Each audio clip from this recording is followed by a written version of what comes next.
قابل تکریم حضرات ناظرین گرامی، السلام علیکم ورحمۃ وبرکاتہ۔ آل سعود نے سرکاری طور پر تبلیغی جماعت پر پابندی لگانے کا اشارہ دے دیا ہے اور اس پر بہت زیادہ ویڈیوز بھی آ رہی ہیں۔ ایک بہت ہی زیادہ سوال جو کھڑا ہو رہا ہے، جو دیکھنے کو مل رہا ہے، وہ یہ ہے کہ سعودی عرب کے علماء دفاع کیوں نہیں کر رہے ہیں، سعودی عرب کے علماء سامنے کیوں نہیں آ رہے ہیں، اور تبلیغی جماعت پر جو الزامات، غلط الزامات تھوپے جا رہے ہیں، اس پر سعودی کے علماء کیوں ری ایکشن نہیں دے رہے ہیں۔ تو یاد رکھیں، سعودی عرب کے تمام ہی علماء تبلیغی جماعت کے خلاف نہیں ہیں، اور تبلیغی جماعت کو سعودی عرب کے علماء کی تائید بھی ہے، اور وہاں ذمہ دار بھی تبلیغی جماعت سے تعلق رکھنے والے علماء موجود ہے۔ لیکن اب سرکاری طور پر یہ سب ہو رہا ہے،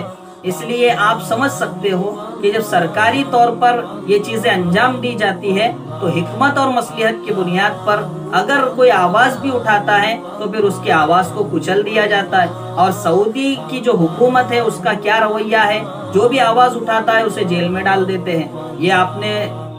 اگر ماضی میں علماء نے جتنے حرم کے امام ہو یا اور لوگ ہو جنہوں نے آواز اٹھائی تو وہ آج جیلوں میں موجود ہیں۔ آواز اٹھانے والے بھی ہیں، تائید کرنے والے بھی ہیں اور اٹھا رہے ہیں، لیکن ان کی آواز میڈیا تک نہیں آنے دی جا رہی ہے، ان کو نہیں بولنے دیا جا رہا ہے، ان کو دبایا جا رہا ہے، اس لیے علماء آ نہیں رہے ہیں۔ اس لیے علماء کے تعلق سے بدظن ہونے کی ضرورت نہیں ہے، اور سعودی کی عوام سے بھی بدظن ہونے کی ضرورت نہیں ہے۔ الحمدللہ وہاں کی عوام میں بھی تڑپ ہے اور حرمین شریف کی حفاظت کی انہیں فکر ہے، لیکن اب حکومت آل سعود کی بیٹھی ہوئی ہے، اس لیے وہ لوگ بھی مجبور ہیں، کچھ کر نہیں پا رہے ہیں، سسٹم اس طریقے کا بنایا ہوا ہے۔ اس لیے اللہ سے دعا کرتے رہیں، اللہ علماء کی وہاں کی حفاظت فرمائے، عوام کی بھی حفاظت فرمائے، حرمین شریفین کی حفاظت فرمائے، اور جلد از جلد امت مسلمہ کو کسی اچھی قیادت کے حوالے فرمائے۔